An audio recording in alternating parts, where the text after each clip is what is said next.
Ce jour-là, dans un couloir tranquille d'un centre de soins, une jeune infirmière du nom de Clara s'était arrêtée pour offrir une tasse de thé chaud à un vieux monsieur en fauteuil roulant. Ce qu'elle ignorait, c'est que ce simple geste allait changer le cours de sa propre vie. Pour toujours. Monsieur Albert Delorme, 84 ans, ancien professeur de lettres classiques, passait ses journées à contempler une photo qu'il tenait toujours contre lui. Celle d'une jeune femme, souriante, aux cheveux bruns et au regard tendre. Chaque matin, Albert s'asseyait près de la fenêtre de l'établissement de soins, la photo posée sur ses genoux, une tasse de thé à la main, comme s'il attendait quelqu'un. Il ne parlait pas beaucoup. Il souriait souvent, mais ses yeux trahissaient une profonde tristesse. Clara, nouvelle dans l'établissement, l'avait remarqué dès son premier jour. Elle n'était pas comme les autres.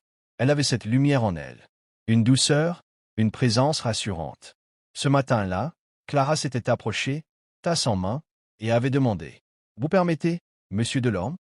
Il avait levé les yeux, surpris, puis esquissé un sourire. « Merci, mademoiselle.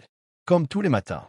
Elle aussi me préparait du thé. » Clara avait regardé la photo. « Elle, votre épouse. » Albert avait hoché la tête, les yeux dans le vague. « Mon épouse, mon ange, ma seule raison de rester debout après la guerre.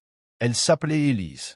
Elle est partie il y a 20 ans, mais je la vois encore dans chaque rayon de soleil. » Alors que Clara s'agenouillait pour mieux lui parler, un homme en costume sombre apparut au fond du couloir.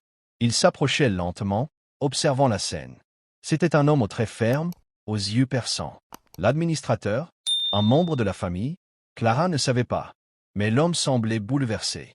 Quand il arriva à leur hauteur, il s'arrêta net. Il regarda Albert, puis la photo. Son visage pâlit. « Papa ?» Albert leva les yeux. Son cœur manqua un battement. « Maxime, c'est toi ?» Clara se recula, confuse. Albert se mit à trembler. « Je croyais que tu étais à l'étranger, au Japon. » Maxime s'agenouilla à son tour, les larmes aux yeux. « J'ai reçu une lettre anonyme. Quelqu'un m'a dit que tu étais ici, que tu étais seul. » Clara détourna le regard. Elle savait. C'était elle, la lettre. Elle avait trouvé les papiers d'Albert, les lettres jamais envoyées à un certain Maxime Delorme, avec des adresses barrées, des enveloppes jaunies. Elle avait cherché, trouvé ce Maxime sur les réseaux sociaux, et sans rien dire, elle avait tout fait pour les réunir. Albert éclata en sanglots. « J'ai été un père trop dur, trop exigeant. Je t'ai repoussé. Je t'ai chassé. Je croyais que je faisais ce qu'il fallait. » Maxime lui serra la main. « Et moi, j'ai été trop fier. J'ai mis des années à comprendre que ton silence n'était pas du mépris, mais de la douleur. » Ils s'enlacèrent longuement. Clara, émue, s'éloigna discrètement, les larmes aux yeux. Mais Albert l'appela. « Clara, ma chère, viens ici. » Il prit sa main. « Sans toi, je serais resté seul. Tu es la seule à m'avoir regardé avec un vrai cœur. » Maxime se tourna vers elle. « Vous êtes Clara? Alors, je veux vous dire quelque chose. Mon père m'a toujours parlé d'humanité, de littérature, de bonté. Vous venez de lui offrir ce que ni l'argent ni le pouvoir ne peuvent acheter, un second souffle. » Quelques mois plus tard, Albert quittait le centre. Maxime l'avait emmené vivre avec lui, dans sa maison au bord du lac. Clara reçut une lettre manuscrite, accompagnée d'une photo d'Albert et Maxime souriant. « À toi, Clara, qui m'a ramené la lumière alors que je ne croyais plus au matin. Merci pour ton thé, ton sourire et ton immense cœur. Élise aurait été fière de toi.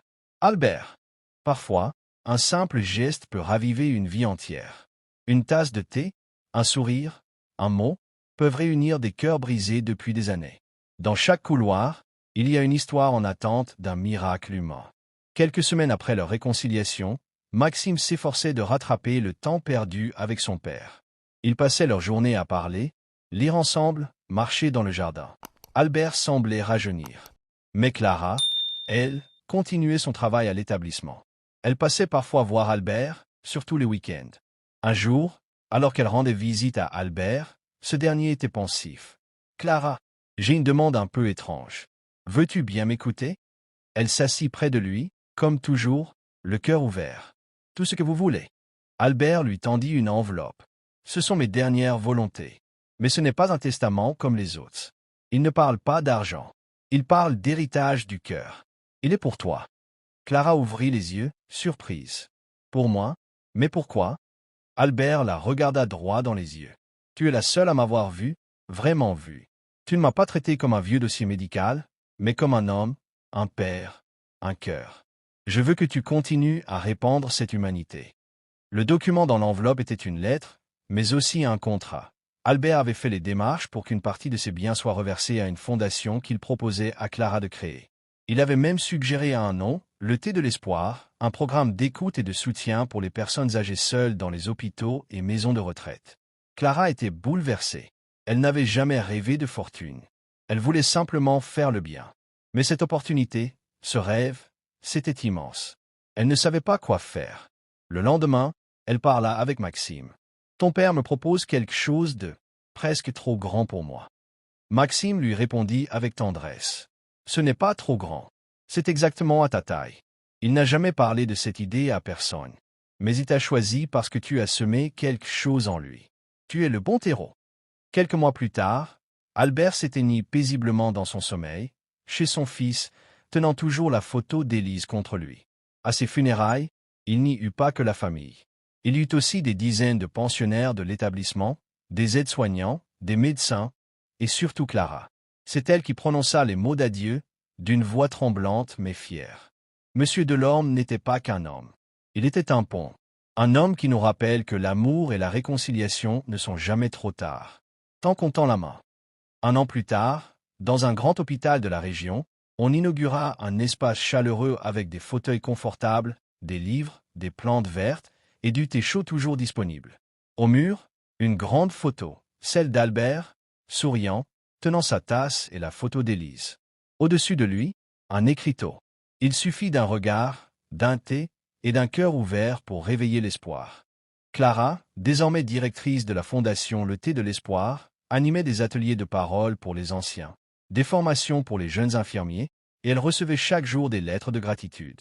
Quelques années plus tard, Maxime lui écrivit une lettre qu'elle lut en silence, les larmes aux yeux. « Chère Clara, tu n'as pas seulement aidé un vieil homme. Tu as réparé une famille. Et tu as changé ma vision de ce qu'est la vraie bonté. Je te suis éternellement reconnaissant. S'il y a une chose que mon père m'a laissée, ce n'est pas un nom, c'est toi. Les miracles ne se manifestent pas toujours dans les éclairs ou les tremblements de terre. Parfois, ils s'invitent dans le silence d'un couloir, dans la chaleur d'un thé, dans la tendresse d'un sourire. Et ce sont les gens simples, comme Clara, qui les déclenchent sans même le savoir.